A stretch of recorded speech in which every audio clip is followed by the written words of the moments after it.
I'm Struddy. I'm from the Dreadful Tides, and I'm here with my man Sounds good. Leland. How are you guys? G'day, guys. How are you? Thanks for joining us. Thanks for having us. How you doing?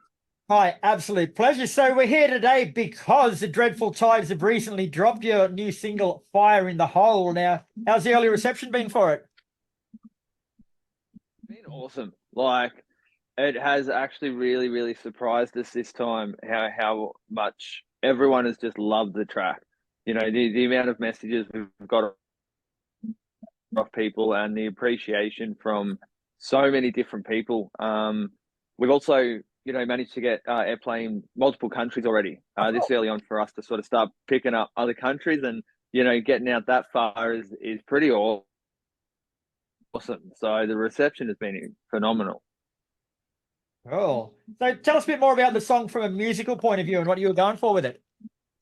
It started off, in all honesty, as just a riff that we were messing around with, and we just said we just need a cool opening track for gigs, not even for recording purposes, just for gigs.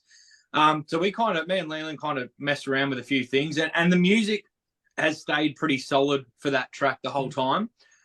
So we were pretty happy with that. We actually had some different lyrics for it originally, except the chorus. The chorus was still the same, the whole fire in the hole. And then when Jimmy come on board, he kind of had a bit of a different take on the song and changed the lyrics apart from the chorus. And we were just like, yeah, that's it. That suits the music. So we actually went into the studio to record the song, to use that song in our back pocket as a bit of a, if we need it. And then once we heard it, we were like, yeah, we've got to get this thing out. Now, she's an absolutely crushing song, guys, but it's a much heavier direction for the band. So was that a conscious effort to go heavier, or did it just sort of happen? It's really just developed as we've developed as a band. I think the big part about our last, heavy single, which was Foul Play, was that really kind of started defining our sound. It really started to just develop, mine and Struddy's working relationship, where Wes was starting to come on board then. So the sound naturally got a bit heavier. And that's when we really sort of went, hey, this is where we want to be, what we want to do. And this stands out in Australia. So let's run with this. And then Fire in the Hole was just, let's add a bit more to it.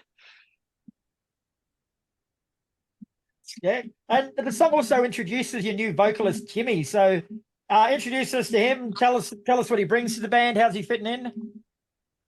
Jimmy is fitting in very well.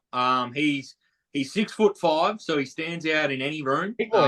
Which he's got a great presence about him as well. Like he's just a front man. Like the definition of him is just a front man. He smashes it out every night. But he's another teammate really in the band that it comes to the party with ideas and helps with our songwriting stuff, which has really kind of made it better for us as well, because normally it used to be just me and Leland would do a lot of the writing, but now we've got someone there with an actual frontman point of view, where it's made our lives easier, because I'm a guitar player, Leland's a drummer, so we just work it out together. But he's really jumped in, and I don't know about Lee, but for me it feels like I've known all these guys for 20-30 years. Which to me, in my experience in life, when you meet someone that you have that instant connection, that's worth grabbing onto. So that's where I'm at. Yeah, sweet. So aside from being a good backup ruckman, what does he actually bring to the band? Oh man, Jimmy's just the final piece of the puzzle, really. The way he writes really sense, how me and we like to leave a lot of room for the vocal. He's just really good at understanding that he can take that control and run with it and really just add some emotion to the tracks. Besides that, as Struddy said, he's just an awesome dude. He's a heap of fun. And honestly, he's just, the fourth brother come back into the mix, and off we go. Heck yeah. Now, the press release calls Fire in the Hole your war cry. Would you agree with that statement? Yeah, look, I'll say yes. But I also feel that we've got some other stuff in the works that could also be a bit of a war cry as well. But we've messed around with this song for a little bit. and it always seems to be a bit of a crowd pleaser. And I mean, how can you not love it? It's just straight hard rock and roll. Yes, right. Now, speaking of other songs and potential future war cries, like you've got more singles planned for June, August, and October, I believe. So are they similar to Fire in the Hole, or are they a bit different again? Well, the next 4 tracks were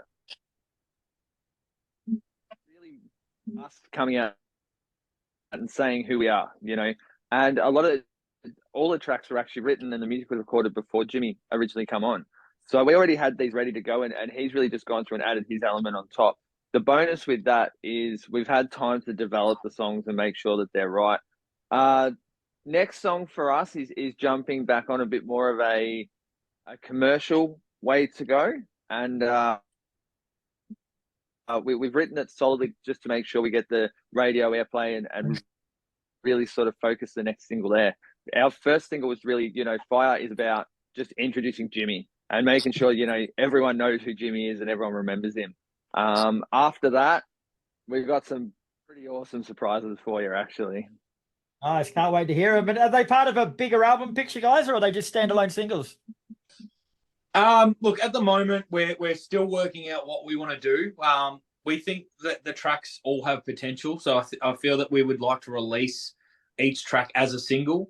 Whether at the end of that we put together an EP with a couple of special bonuses, we're not sure just yet. But as Lee said, musically these tracks have been recorded for, I think, April last year, so we've been sitting on them for a little bit. So it's really just a way to introduce Jimmy to everybody, as Lee said.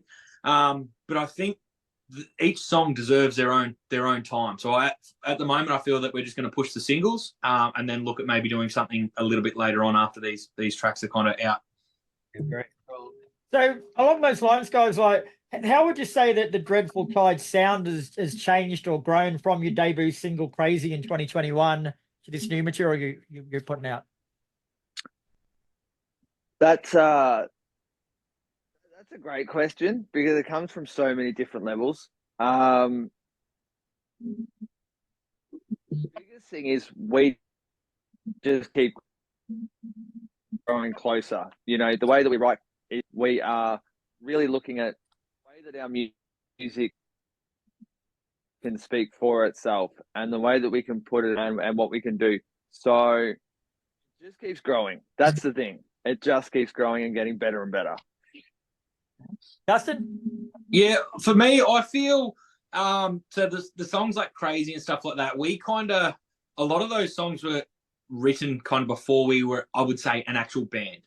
For me, now that we've kind of grown to know each other and know how each other functions and works, you then start writing material that you know that, for example, if I write a guitar riff, I now write a guitar riff that I know Lee, I know how he plays drums, so I know what he's going to want to do. We then throw it to Wes, and Lee and I then know how Wes is going to fill his certain part of the song. So I feel that your writing just naturally adapts as you grow further along in your relationship as a band. And I feel same with Ricky, our producer. He's obviously grown to know us a bit more now, so he knows how we can work in the studio. He knows what works for us and what doesn't. So I feel together as a band and a team with all the people around us, I feel that you just naturally grow closer and it adapts naturally. Oh. Now, I believe you've got some interstate shows coming up later this year, mate. Have you announced them, or am I jumping the gun? You're probably getting in a bit early, which is fine. There is a few whispers already getting around. So